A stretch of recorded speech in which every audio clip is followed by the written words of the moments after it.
네, 오늘 함께 은혜 받으실 하나님의 말씀은 요엘 2장 12절에서 27절까지의 말씀입니다. 구약 1271쪽에 있는 요엘서 2장 12절에서 27절까지의 말씀입니다. 지금 이 시간에는 12절에서 14절까지의 말씀을 먼저 봉독해 올려드리겠습니다. 여호와의 말씀에 너희는 이제라도 금식하고 울며 애통하고 마음을 다하여 내게로 돌아오라 하셨나니 너희는 옷을 찢지 말고 마음을 찢고 너희 하나님 여호와께로 돌아올지어다. 그는 은혜로우시며 자비로우시며 노하기를 더디하시며 인애가 크시사 뜻을 돌이켜 재앙을 내리지 아니하시나니 주께서 혹시 마음과 뜻을 돌이키시고 그 뒤에 복을 내리사 너희 하나님 여호와께 소제와 전제를 드리게 하지 아니하실는지 누가 알겠느냐. 아멘. 하나님 아버지 감사드립니다. 오늘도 귀한 주일로 교회로 예배로 인도하여 주시는 데 진정으로 감사드립니다. 지금 이 시간 저희들이 지난 한 주간 지었던 모든 죄악을 예수 그리스도의 십자가 아래 다 내려놓고 오직 저희들의 온 영과 진리를 다하여 하나님께만 드려지는 예배를 통하여 하나님께서만 영광 받으시는 은혜의 시간으로 이 시간을 인도하여 주시옵소서. 모든 것을 감사드리오며 예수 그리스도의 이름으로 기도드리옵나이다. 아멘. 네, 오늘은 심판과 회복이라는 제목을 가지고 오늘 본문 말씀을 중심으로 하나님의 말씀을 증거하겠습니다. 이번 주와 다음 주 2주간에 걸쳐서 요엘서를 통한 하나님의 은혜를 여러분들과 함께 나누는 귀한 시간을 갖겠습니다. 이번 주일은 첫 시간인 관계로 요엘서의 간략한 개요와 본문에 대한 강해를 중심으로 말씀을 증거하고 다음 주일에는 이 말씀을 통한 우리 삶의 의미에 대해서 여러분들과 함께 우리에게 주시는 하나님의 은혜를 나누는 귀한 시간을 갖겠습니다. 요엘이라고 하는 그 이름이 가지고 있는 의미를 먼저 살펴보겠는데요.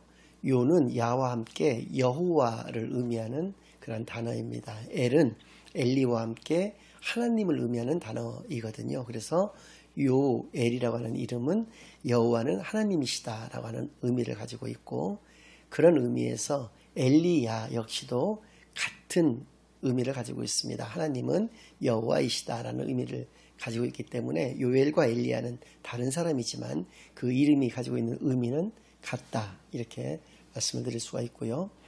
또 요엘서 1장 1절 말씀을 보면 부두엘의 아들 요엘에게 임한 하나님의 말씀이니라라고 시작을 하고 있습니다. 근데 그거 외에는 다른 어떠한 정보도 없습니다. 부두엘에 대한 정보도 없고 요엘이 또 어느 왕의 시대에 활동했던 선지자다 이런 얘기도 없기 때문에 우리 시대적인 구분에 대해서 우리가 알 수는 없습니다.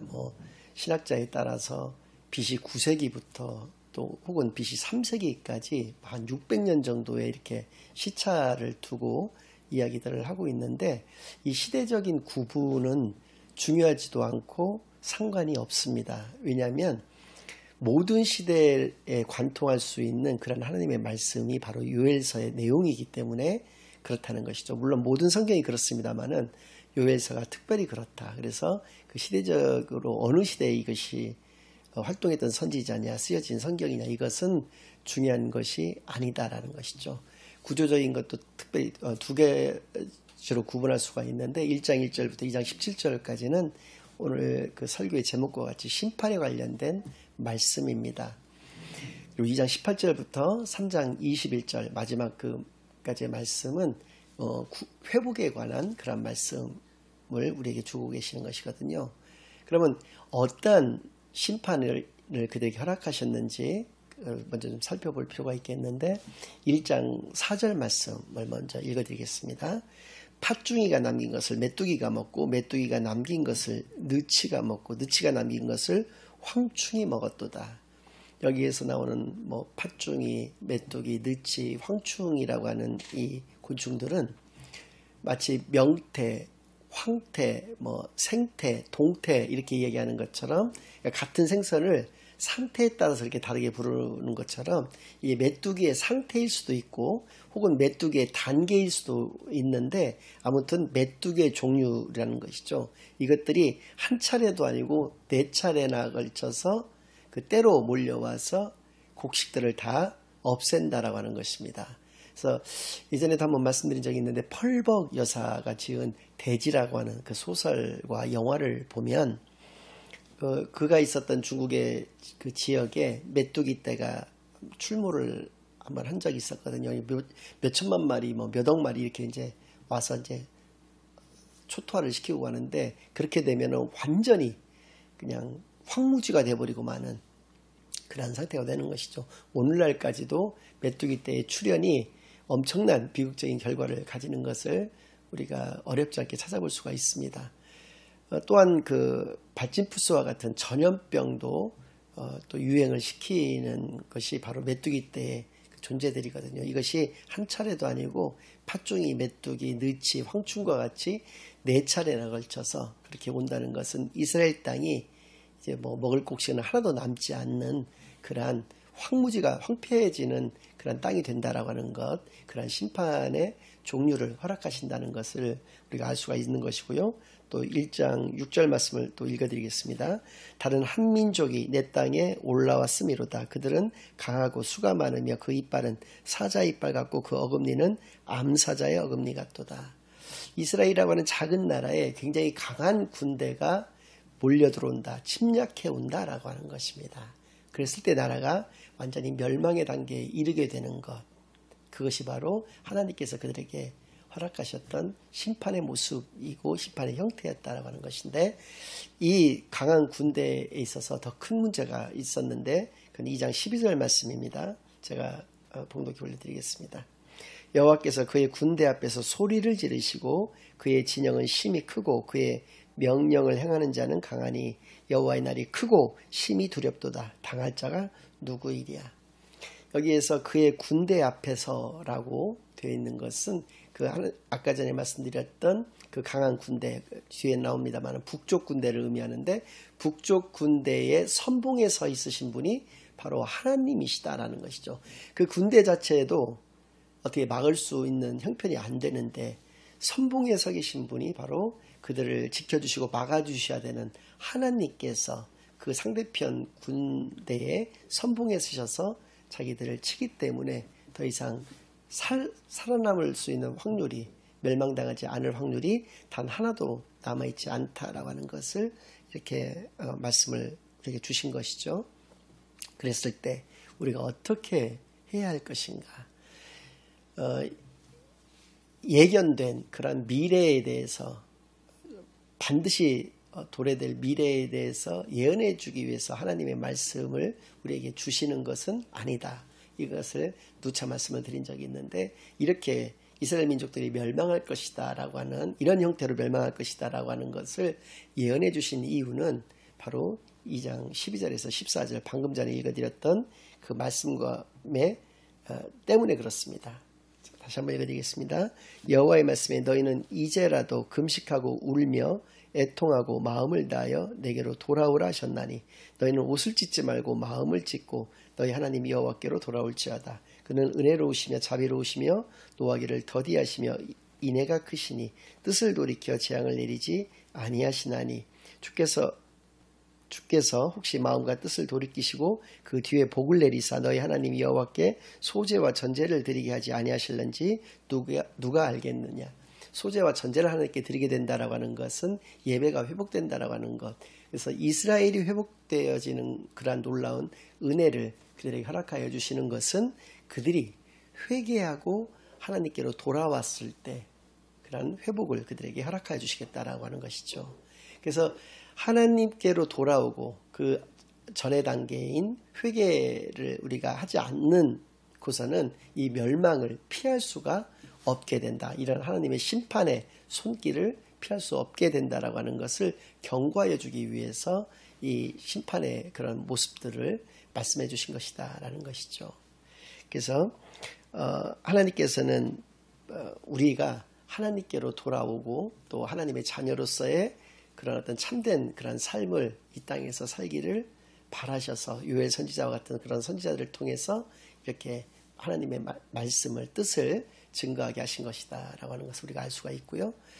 또 아까 전에도 말씀을 드렸지만은 2장 17절까지가 심판의 메시지, 2장 18절부터는 회복의 메시지인데 오늘 본문이 이것의 이 박스권을 형성하고 있는데, 그러니까 2장 12절부터 2장 27절까지가 본문이기 때문에 심판의 마지막 부분, 또 회복의 첫 번째 부분이 같이 이렇게 들어가 있는 것을 통해서 우리가 알 수 있는 것은, 회복이 되어졌을 때는 어떤 모습을 갖게 되는가에 대해서도 우리에게 분명히 말씀해 주신 것이다라는 것이죠. 자, 2장 18절 말씀을 좀 먼저 읽어드리겠습니다. 그때 여호와께서 자기의 땅을 극진히 사랑하시어 그의 백성을 불쌍히 여기실 것이라. 그래서 그때라고 하는 것은 회개하여 하나님께로 우리가 온전하게 돌아왔을 때 하나님께서 그 마음과 뜻을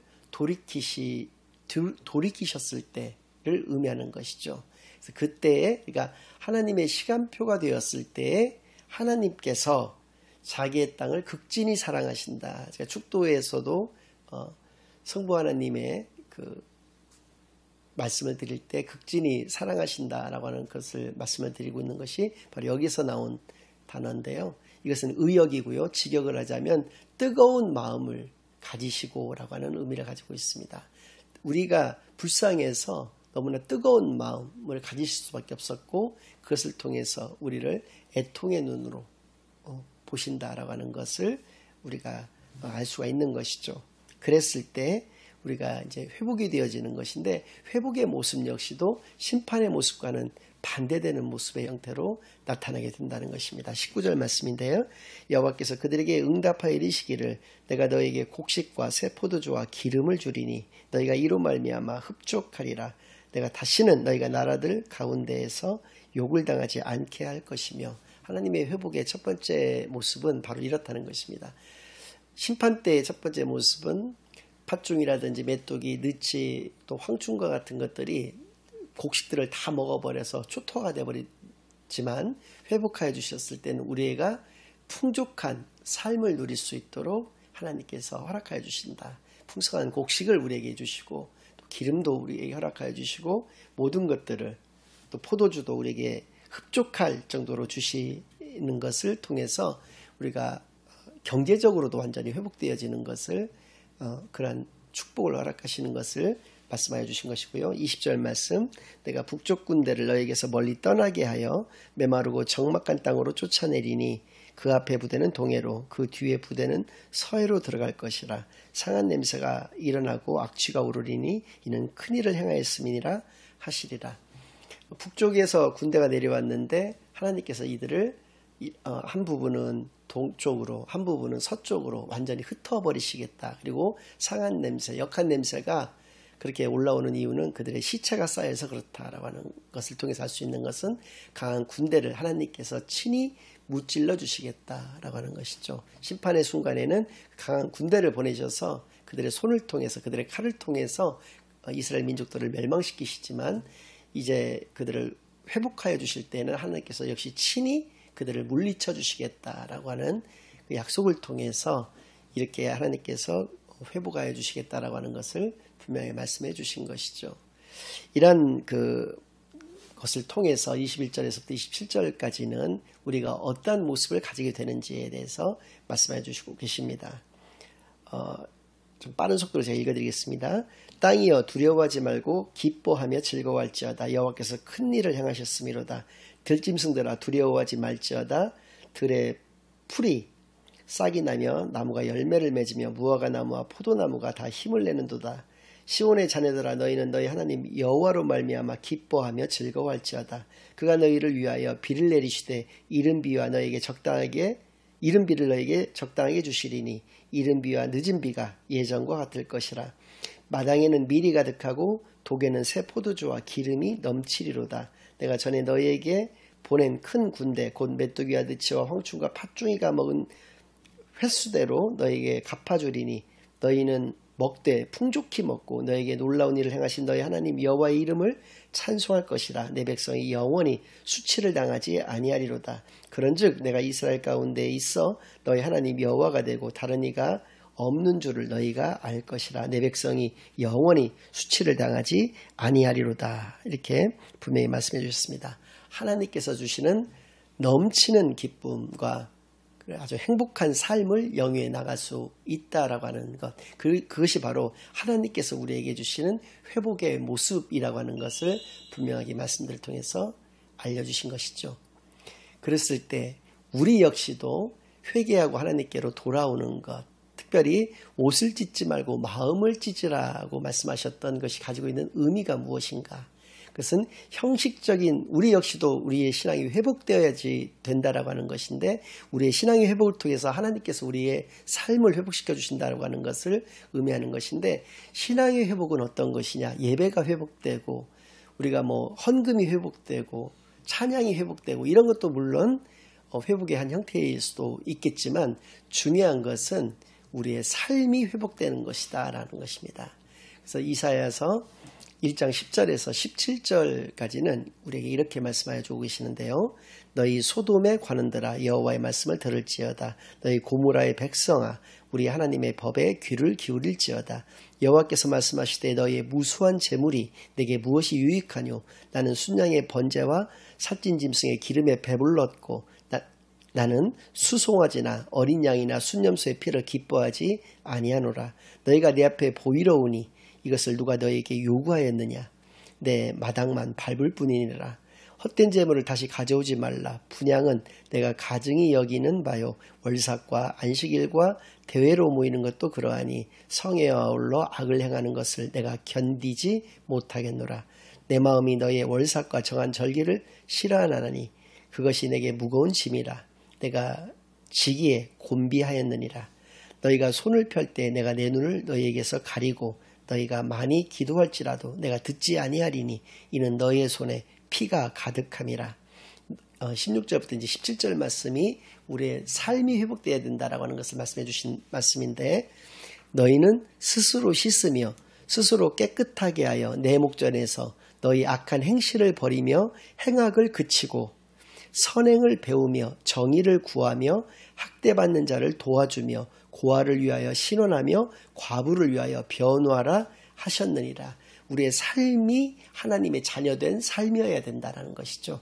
여기서 이제 악을 버리면서 우리가 선행을 배우라고 하는 것은 선행을 이 땅에서 베풀면서 살아가라라고 하는 것이고, 또 정의를 구하라고 하는 것은 정의를 실현하면서 살아가라라고 하는 것을 말씀해 주신 것이고, 학대받는 자를 도와주라고 하는 것은 나보다 조금이라도 못한 사람, 못한 처지에 있는 사람들을 무조건 도와주라라고 하는 말씀입니다. 고아를 위하여 신원하고 과부를 위하여 변호하라. 이렇게 약한 자를 도우라라고 분명히 말씀해 주셨습니다. 이 바탕에 깔려 있는 것은 바로 사랑인 것이죠.